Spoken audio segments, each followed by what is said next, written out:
Coming up on Currently, Beth Milligan brings us the latest city news. Plus, we're getting down and dirty talking sewers. That's ahead on Currently. Welcome to Currently, where we discuss some of the top local stories directly from the journalists who are covering them. I'm your host, Crystal Frost, and this podcast was recorded on Thursday, March 26th. Tiger baseball is literally happening while we are recording, and I have not been this happy since, this time last year, I guess. Support for Currently comes from West Shore Bank. When you choose West Shore Bank, you are not just choosing a bank, you are choosing a partner committed to the well-being of our community, and you can visit them today on 8th Street in Traverse City or at westshorebank.com. Support also comes from the Fresh Coast Film Festival, Traverse City. Don't miss the Friday night gala that's featuring listers. It's a glimpse into extreme bird watching. It's happening at the City Opera House. Check out the full lineup and get tickets at tc.freshcoastfilm.com.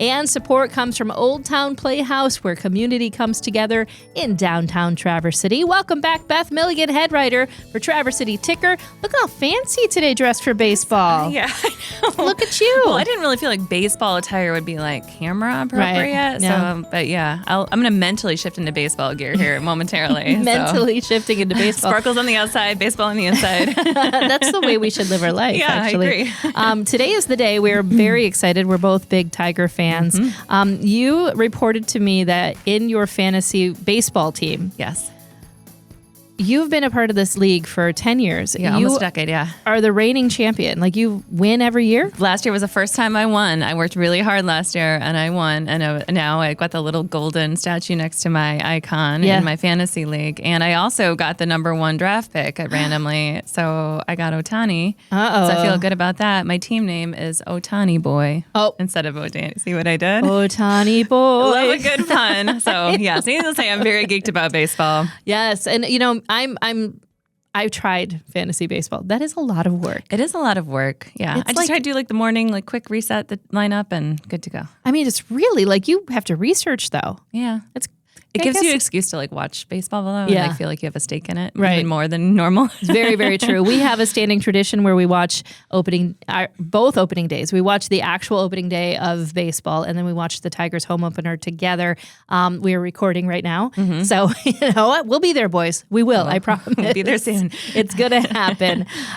We have a lot to talk about today, and I kind of made reference to a couple. We will get into talking about sewers, and I know everyone's favorite topic, especially if you're a Ninja Turtle, right? That's true. But we're going to start with some city news here, and let's start with the story all about Hickory. Is it Hickory Camp? Yes, Hickory Camp. It's coming back. Oh. Well, the city for many years had a summer camp at Hickory Hills, and then a couple years ago they had to stop. They were dealing with staffing shortages and couldn't quite make it happen. So it ended for the last few years, but they are bringing it back this summer. So city commissioners on Monday unanimously approved an agreement with the Grand Traverse Conservation District to revive summer day camp at Hickory Hills. Nice. So the Conservation District will be the one actually running the camp. They already have their own nature day camp at the Boardman River Nature Center. Oh, yeah. So this will be a second location. There'll be 2 camps. It is going to be an 8-week camp season at Hickory Hills, Monday through Thursday, 8 hours a day, campers ages 7 to 11, 40 campers a week. The exact start date and when registration will open, which I know is what parents care about, I can't tell you quite yet because they're in the process of finalizing their state licensing. Okay. So once they have that, they'll have a better idea of when they can start the camp itself and then thus back up into registration. So, but we will certainly post that when it happens. Yeah, that's a good idea. So it'll be another, when the commission talked about this on Monday, Laura Ness, who's the mayor pro tem, said that she had spoken to a parent who described it as a chapter out of the Hunger Games, trying to get into summer camp. And we have written many stories in the Ticker about this every year. Craig Manning-McCullough does a great roundup of camp stuff, but it is really intense to get in. And the city has a strategic goal of trying to provide more childcare options. So this is one step in that direction. Not only is Craig writing about this, but Art is actually engaging in it. He has kids. He's there in the Hunger Games trying to get some summer day camp options. Art does often have a haunted expression on his face as though he is in the middle of the hunt, which I think is just parenting for him. Yeah. Yeah. Both my boys went to the YMCA day camp over at the Old Y at the Racket Club Drive. And I thought it was fantastic.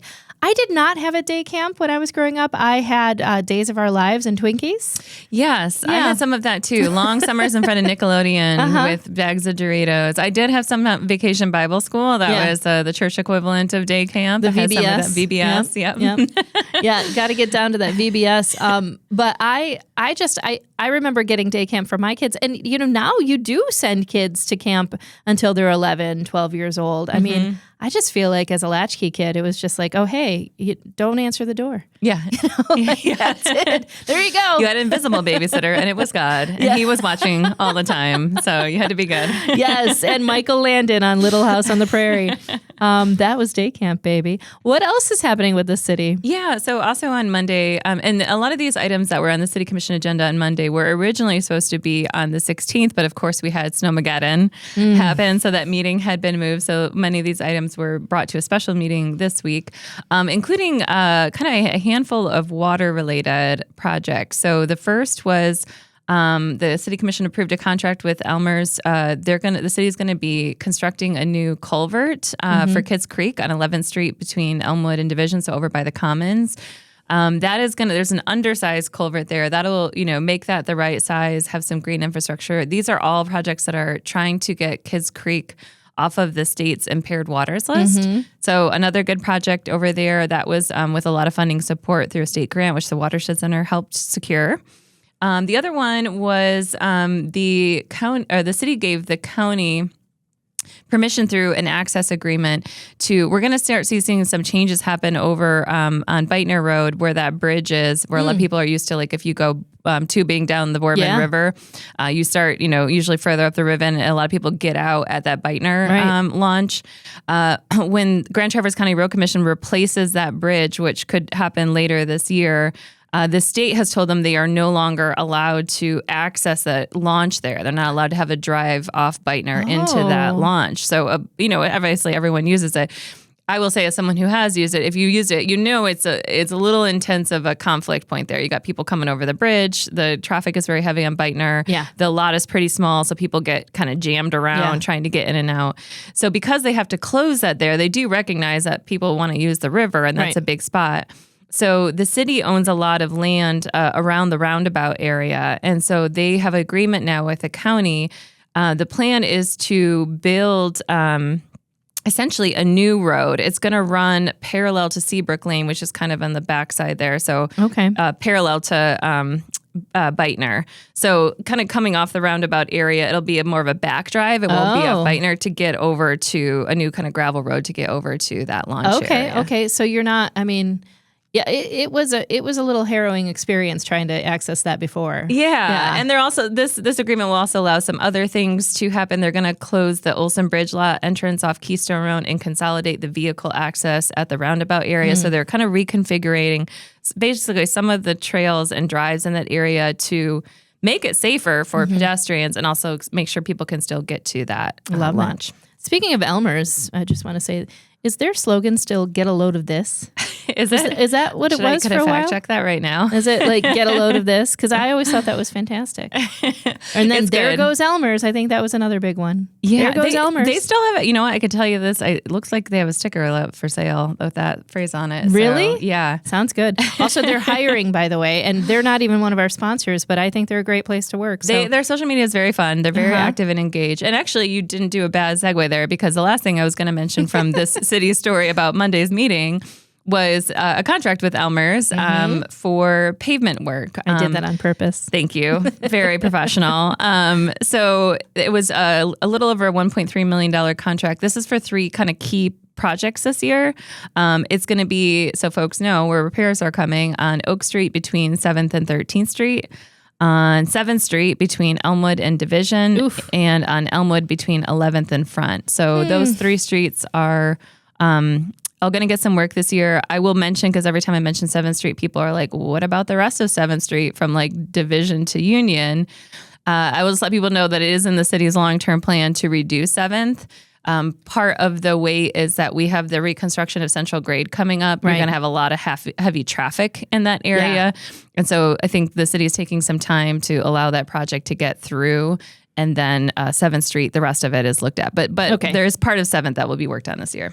And there goes Elmer's. There goes Elmer's. There you go. I love it. Speaking of, that kind of traffic news, and I'm asking this completely personally because I am traveling to Benzonia this weekend. US 31 is going to be closed, right? For getting ready for that work. I think it's coming up real soon. They have, so the road construction itself is not supposed to start until mid-April. I haven't heard anything different on that yet. People are seeing closures at certain intersections. There are some detours because there is some tree removal and other preparation work happening. So I would recommend to stay up to that. I mean, we're certainly going to post when the main road construction starts, but just to stay up to date, the MDOT website does have that information. Perfect. MDOT. Love that. All right. When we come back, it's sewers, baby. But right now, a word for our lead supporter, West Shore Bank. And they believe that making a difference starts with investing in our future. And that begins with our students. That's why West Shore Bank is now accepting 2026 Make a Difference scholarship applications. They're proud to be awarding up to 10 $1,000 scholarships to graduating high school seniors across their 7-county service area. That includes Mason, Manistee, Benzie, Oceana, Muskegon, Wayne, and of course, Grand Traverse counties.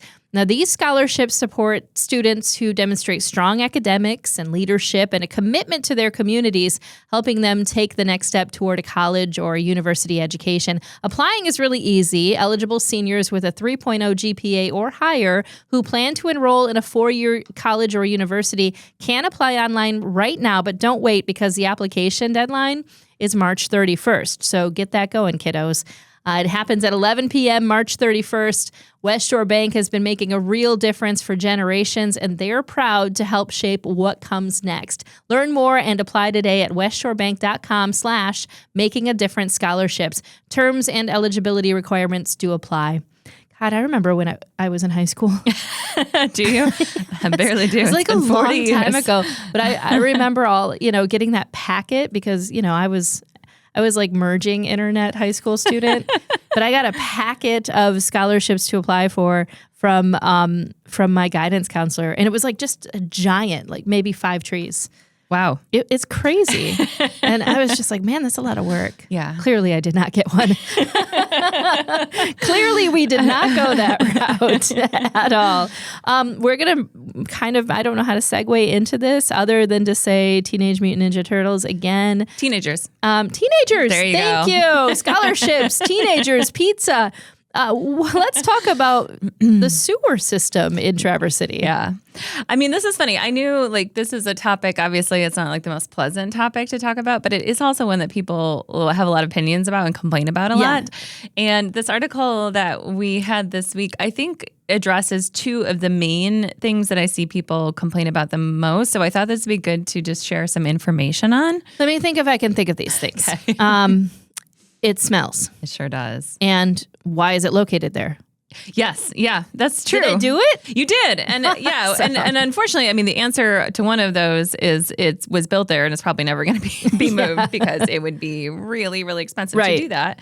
And you'd have to find land still somewhere close to the city. So yes, I think that's a fair question. The other issue that we see a lot, of course, is the people feeling that it's overcapacity. I think sometimes when we see an event where a storm sewer has overflowed, that people think, well, we have so much. I see this all the time in the comment sections. We have so much growth in town. We're putting too much, and the reality is that's actually not the case at all. We're not near our capacity at the wastewater treatment plant at all. We do have, like many communities across the country have, infrastructure that was built sometimes over a century ago. It's very old. It was not meant to deal with the kind of repeated heavy, climate change driven weather that we're dealing with. And so trying to upgrade that system is really expensive. It takes time. And in the meantime, keep in mind, it's not just the plant. The plant has the capacity for where we're at as a community right now, but all the pipes extending out from it in the community, anywhere in that system, you could have a break, or maybe a particular pipe isn't big enough for that neighborhood anymore. Or you have a really heavy flooding rain event and then the pipe overflows. It does not mean that the plant is not ready for the city. We've got pipes and plants, so two different things. In the story that we ran this week, we talked about both of those issues, though. So with the odor control is one. That is an issue when you put a wastewater treatment plant in the middle of a downtown area. Because I'm no expert, but it's poop, right? You don't need to be an expert. Yes, that. And it smells. Right. Okay. And obviously, keep in mind, again, this is a reflection of how communities grow. When the plant was built almost 100 years ago, it was built in the 1930s, where it is now was a little bit outside of the downtown. A lot of people were living in Slabtown or that main downtown area. And so over by Boardman Lake was a little far from where the population center was there. Obviously, we have grown over time, and now it's right in the heart. We have growth all around Boardman Lake on 8th Street corridor. Baby. Yep. So it's just a reality of being there. So when Jacobs, the firm that operates the plant on behalf of the city, did a presentation to commissioners recently, they did talk about that. In other areas, when the plant's a little further outside of town, you don't have to, maybe even if it does smell, people don't smell it because they don't live by it. Sure. Here it's going to be an issue. So there are some efforts, though, to try to deal with the smell from the plant. So in April, the City Commission is expected to approve a study about kind of everything odor related at the plant. So they are looking to identify where the odors are coming from. I know that seems straightforward, but the actual reality of a plant like that is there is a lot of different kinds of substances and chemicals. A lot of it is to do with sulfides and hydrogen sulfide gas, which we can smell very easily. We're very sensitive to it as humans. So that's what we're often picking up on, that rotten egg kind of smell. Yes. But there's lots of other odors that are generated when you have a really complex, biological treatment plant like that dealing with organic material. So they are going to be studying the different sources of it, figuring out how much, what the emission rates are like, so they can actually do air dispersion modeling to see, for example, how far the smells are going from the plant. Okay. Can you smell them across the lake? Is it likely just within this area? Sometimes you can. I really want to be on that testing team, because it would just be can you smell it now? Yeah. Yep. I'll just tell you, at the City Commission meeting where this was discussed, the firm was chuckling a little bit, but they did say there's when they do these kind of, these are scientific tests, there are human panelists. And they're screened for not having too sensitive a nose, but also not being able to smell anything. I'm right in there, baby. So you may have a job in this industry of doing it. I would like to make a plea to this panel. I would like to be on the smell team, please. So when that study will probably take about 6 months to complete. And the outcome of it is that when they kind of know, here's where the odor is happening in the plant and why and how much, then there's technologies to mitigate that. So then they can build into the city's capital improvement plan some improvements over time to deal with that. So just know that they are working on that. Right. They have been realistic about the fact that a plant is likely to never get to zero odor, especially right in the population center.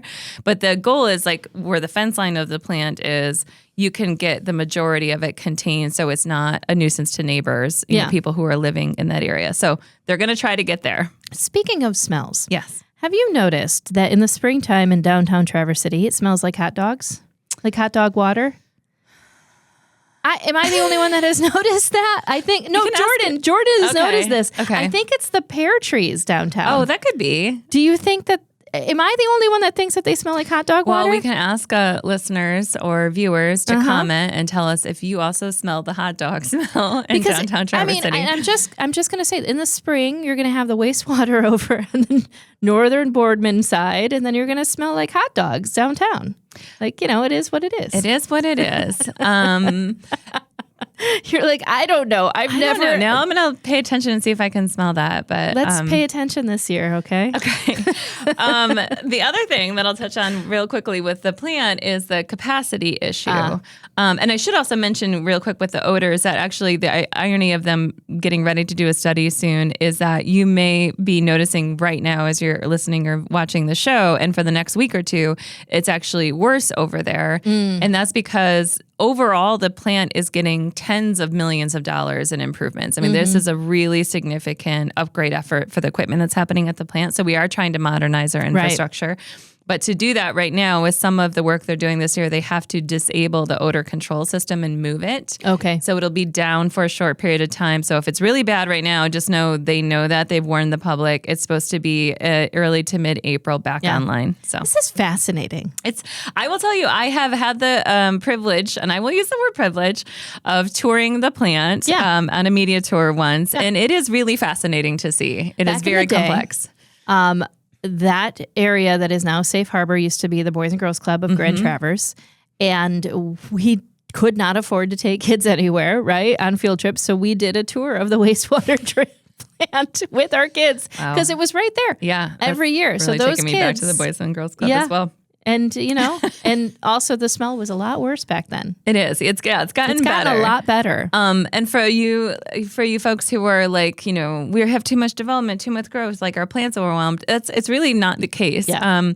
There's not a set limit in Michigan of like when you hit your capacity at the plant, you're forced to build. There's not state regulations about that. But what the state guidelines are typically when you start reaching 80% of your capacity, that's when it's recommended you start a community planning process for an expansion. And when you hit 90%, that's when they want you to start generally pulling permits, getting ready for construction. Right. We, at our peak last year in July, which is usually when we see the most, at Cherry Festival and everything, 62%. Oh. So we're not there. Now, they showed a really interesting chart over the last decade. There have been 2 years where we did briefly spike over 80%. Ooh. And that was in 2015 and 2020. And what happened in both of those years were major storms, very high lake levels. And when you have that happening, like lots of rain and water getting into the ground in the system, the pipes, many of which are quite old, have, holes or areas where water pressure can come down and get into the pipe. Okay. And all of that heavy excess water flows to the plant. Okay. So it's seeing more churn at the plant because all of that rain and storm water is getting into the plant. So as far as capacity for people, though, right now, we're still okay. We're again, peak last year, 62%. Okay. What they're watching and they're concerned about is not how much is getting to the plant. We're still good there. But the concentration of material coming into the plant is becoming an issue. And that's because it's an irony. We're fixing our pipes. They're getting better. We're lining them so those holes aren't letting in that excess water. But when you don't have the excess water to dilute what's in the pipes, it becomes more concentrated.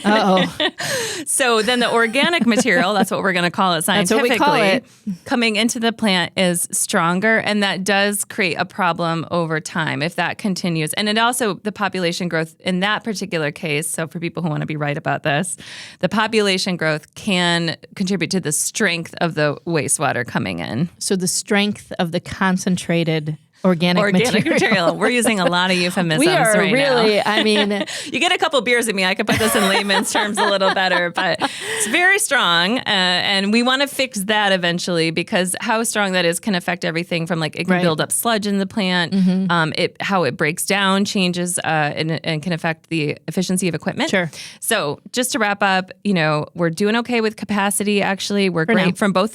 Keep in mind, it's not just the city of Traverse City, but 6 townships that use this wastewater treatment plant. Good to know. We're good there, but we will be probably doing both odor and capacity studies going forward. Good to know. 80%, we go, 90%, it hits the fan, right? There you go. The organic material hits the fan. Okay, I love it. I did not want to gloss over this because you wrote about a story about a couple of employee moves in the city. And before we get into, what we're excited about this weekend, I really want to talk about this because 2 key leadership members are leaving the Traverse City area. Yeah. So these are 2 people I've been reporting for many years, and they've been around for many years that I've been doing coverage of the city. The first one is Lauren Tribble-Lock. the city attorney. She has given her notice. She is contractually required to give 90 days, so she will be stepping down at the end of June. She has been the city attorney since 2011, so she's been here quite a long time.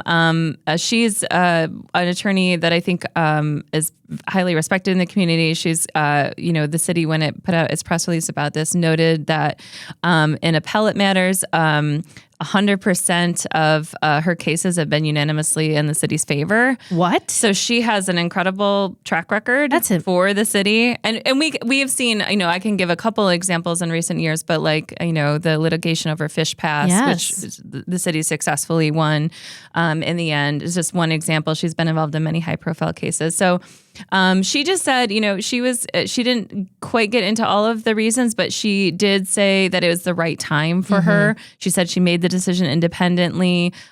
She really believes public service is kind of what hers in her DNA. But she'll be leaving, so that will be those will be big shoes to fill. Hiring a municipal attorney is a big deal. So that's something that the city will be doing. She did say she'll be working with the city on that transition. The other one, another big one. Yeah, Department of Public Services, Frank Deturi. He is retiring. Okay. So he will step down effective April 17th. He is, had been really involved. Just one example of the projects he's been working on is Fish Pass, and he will actually continue to be part-time with the city after he retires to help with sort of the completion of Fish Pass, because that still has another year or two ahead of it. But yeah, those are both key positions. I will say that I talked to the city manager, and Frank's position is going to be essentially eliminated. The city's parks, streets, and fleet management departments will all now report to the deputy city manager. So there will not be a new Frank. Okay. There'll just be a restructuring of the departments. So that'll be a little different, but we will have a new city attorney. One of my favorite Frank stories was when he introduced beets as alternatives. Beet heat, remember this? Heat, yes. As an alternative to using salt. Yes. And I was just like, Frank, you got something, man. Good for you. He's been very environmentally focused. And probably in the next few weeks here on Currently, I'll be able to share more information. I also did hear that a new fire chief has been offered a position with the Traverse City Fire Department. That person, and I don't even know their gender, has not been named yet because they're waiting for the offer to be accepted and go through that negotiation. But that could be announced in a couple weeks. That is a big deal too. Well, some moves in the city there. So yeah, thank you for keeping us up to date. And if you want to read through all of ththese stories and more, go to traverseticker.com. Hit subscribe and you can't miss it. It goes directly into your inbox. Easy peasy. Lemon squeezy. We are going to talk about what we're looking forward to this week. And I've got a couple of things. I've got, I announced on the show last week that my stepfather passed away. Jim Frost gave me his name, gave me a lot more than that. And we're putting him to rest on Saturday at Jowett Funeral Home in Benzonia. And one of the reasons I asked about, hey, is US 31 going to be open? Is for that reason. How am I going to get there? Yeah. So there's that's happening. And then I'm going to take some time just for myself. I think I'm going to do a spa day. Crystal Mountain has some really great deals right now, as does the Grand Traverse Resort. So I'm like, I think that'll be fun. So excited about that, and taking a little break to do a little birthday celebration for our friend. That's one thing you're looking forward to. Yes, I do. Yes, I have that on my list. A friend of the show, Gary Gadsky. It's his birthday next week, so I think we'll go to our favorite Mode's spot and have a nice birthday celebration dinner for him. And the other thing I was just going to plug this weekend is on Sunday at the Bay. It's our Made in Michigan series, which highlights Michigan films and filmmakers. And the documentary All Too Clear is going to be showing at Sunday at the Bay at 4. I have seen this film at Fresh Coast. It's been an award winner when I was actually over in Alpena, their film festival. It's fantastic. It's about how quagga mussels have sort of reshaped the Great Lakes and how we have them clear. It has incredible underwater drone footage of the lakes. It's some of the best visuals I've ever seen of the lake. So this is like a really important issue that affects Lake Michigan and our Great Lakes. So if folks want to come see that, Inland Seas is going to do a Q&A and talk about this issue with the audience afterwards. It'll be 4:00 Sunday at the Bay. That's, speaking of film festivals, we do have to say the Traverse City version of Fresh Coast Film Festival, FCFFTC, is happening pretty soon. Yeah, a month and coming up. I know. I'm super excited. Try not to have a panic attack because I'm working on it quite a bit. I know you're doing a lot of work on that festival, and I know Joe Byer is doing a lot of work on that festival. I want to plug the merch, though. Some really, really, really great merch. And if you go to oldmissionculture.org/store, you can buy it all. There's some limited edition art posters that I think are fantastic. I mean, I literally will put these in my house. And, you can get all sorts of really good stuff there too. So I just encourage you to go there. Make sure you're getting your tickets for the films, of course. Yes. But that merch, that's some good merch. I love the merch because the merch does have the artwork of Jeff Holstead, our designer who does great product design for Patagonia and lives here locally. But we got beanies, we got trucker hats, we got bandanas, and the design, especially the bird design, everyone loves. I love it so much. It's the birds of the Boardman. Birds of the Boardman. It's so good. All their kind of like silhouettes. And there are limited numbers of each one. You can order it now and pick it up during the festival. And tickets are selling fast. So it's going to be a really good festival. It's going to be fantastic. I'm really excited about that. And and thanks to Beth Milligan for another great episode of Currently. Be sure to subscribe to the show on all the platforms at crystalfrost.com. You can follow us on social media and subscribe to Currently with Christal Frost wherever you get your podcasts. Like, we're everywhere, guys. You can also watch the full show on YouTube and on Facebook. Currently is a Compass local podcast. It is produced in Traverse City by Pancake Boy Productions. Big thanks to Old Town Playhouse. Be sure to check out all of their upcoming shows. They're going to unveil their next season, and it's going to be big, friends. That's fun. At oldtownplayhouse.com. Additional gratitude to the Fresh Coast Film Festival, Traverse City. That's a new celebration of Great Lakes stories and culture filled with adventure. It's Thursday, April 30th through Sunday, May 3rd, presented by nonprofit host Old Mission Culture Company. And thanks to our lead supporter, West Shore Bank. You can start saving today at westshorebank.com. We're going to be back next week with a very special guest, Ed Ronco. Eddie Ronks is back, IPR news director. I don't know if he likes it when I call him Eddie Ronks, but it's sticking now. It sounds like it doesn't matter if he does or not. I mean, no, I'm all about consent, but I really hope you like that, Ed. Ed's pretty chill. I think he'll be fine. All right, we'll see y'all next week.